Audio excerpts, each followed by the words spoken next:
I mention pretty frequently on here that I am lucky enough to get to work with young adult books at my day job, but I don't talk as much about other types of books that I work with because really my job is all about all sorts of children's literature, including one of my favorite types of books, picture books. So I wanted to make a video about my favorite picture books, but as I was making a list, I realized that there are way too many, so I'm probably going to have to make a few different videos over the next year or so. And today I'm just going to focus on what I think are some of the most beautiful picture books published in 2018.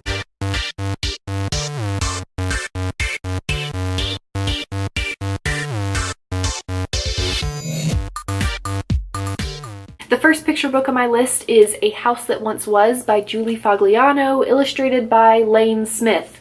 Now I should start out by saying that I know pretty much nothing about art techniques and art styles, but whatever this technique is that Lane Smith used, I'm obsessed with the art style of this book. I mean, just look at the inside of this book. I am obsessed with it. I think it's so beautiful, and I love that the text within it is set in this like typewriter font that really just goes well with the style of the artwork and the story it's telling. So it's about these two children who find a house in the woods. It says, deep in the woods is a house, just a house that once was but now isn't a home. I also love the rhythm of the words in this picture book as well. So the kids find this house and it's kind of run down. It's obvious that someone used to live in it but no longer does.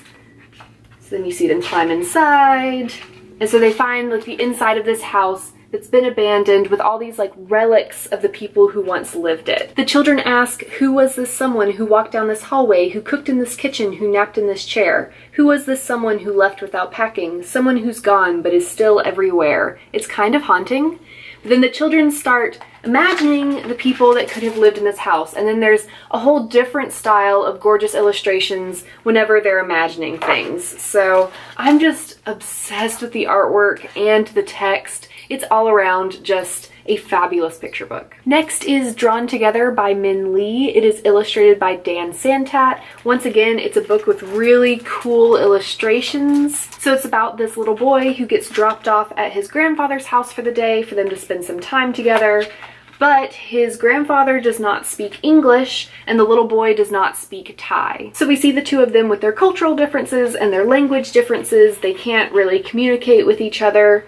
So the little boy decides to go do some drawing because he's bored, and he draws himself as a superhero, and his grandfather sees him. And then the grandfather goes and gets his own drawing materials, which in this case is a brush and ink, and he draws himself as his own kind of superhero. And I love the juxtaposition of the two styles of artwork. It's amazing. Also, right when the grandfather starts drawing, that's when the book finally starts being narrated. So up until this point, the only text has been the dialogue in two different languages that they both couldn't understand, but at this point, the little boy starts actually telling a story. This book is just everything that I want from a picture book, illustrations and text that go hand in hand really well and also tell this really beautiful story of a child and his grandfather learning to communicate with each other even though they speak different languages. They both speak the language of art. Next up is Imagine by Raul Colon. This is another really cool illustration style that I don't know the name of, but I really like it. This is actually a wordless picture book where the illustrations tell the story all on their own.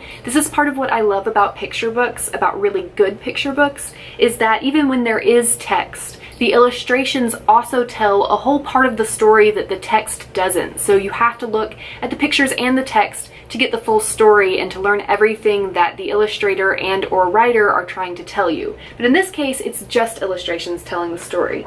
So it's about a little boy who is in New York City, he's skateboarding, and he ends up going to the Museum of Modern Art. Inside the museum, he encounters all of these beautiful pieces of artwork, and they start coming alive for him, and they follow him through the museum and out onto the streets of New York. It's an ode to art, it's an ode to museums, it's an ode to New York City, and specifically the Museum of Modern Art, which Raul Colon is a big fan of. So it's just a really cool book. And I just think there's a really beautiful style of illustrations, which once again, I don't know the name for, so if anyone does, let me know. And finally, one of my favorite picture books of all time. It came out last year. It is The Stuff of Stars by Marion Dane Bauer. It is illustrated by Akua Holmes. This book is inspired by Carl Sagan's quote, "We're all made of star stuff." It features these beautiful pages that Akua Holmes actually hand marbled. This is one style that I actually know because I read up about how she did this book, and she actually marbled paper. So this was all done by hand by her, and then she created art on that paper. So it starts with the speck in an empty universe that eventually explodes in the Big Bang to create our universe. The text too is really poetic and beautiful, and then the beginning of all beginnings went bang, and in a trillionth of a second our universe was born. A cloud of gas unfolded, unfurled, zigged, zagged, stretched, collided, expanded, expanded, expanded. Bits bumped, gathered, fused. And then it goes from the birth of the universe and the explosion of stars. The stars burned and burned. They burned so long and so hot that some of them exploded, flinging stardust everywhere. And then there's this like beautiful artwork with like a giraffe that is kind of hidden almost in this marbled paper.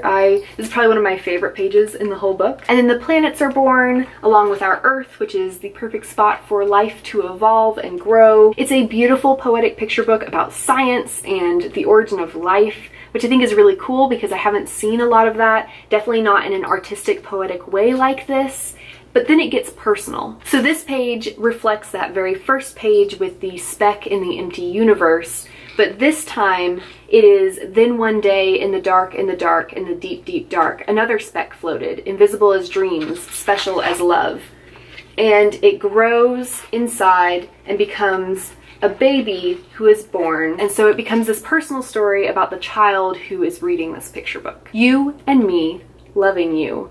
All of us, the stuff of stars. So those are 4 of my favorite picture books that came out last year. They all have beautiful, gorgeous illustrations, but also all of them except for the wordless one have really great text and story to them as well. Picture books really are a form of art, and there are a lot of illustrators out there who are really pushing boundaries and creating beautiful artistic pieces. Anyway, that's it for today. Eventually I'll be back with some more picture books, probably some funny ones next time because I also love those. Don't forget to join us this Sunday at 7:30 p.m. Eastern Time. We'll be doing another write-in for Camp NaNoWriMo. We can't wait to see you there.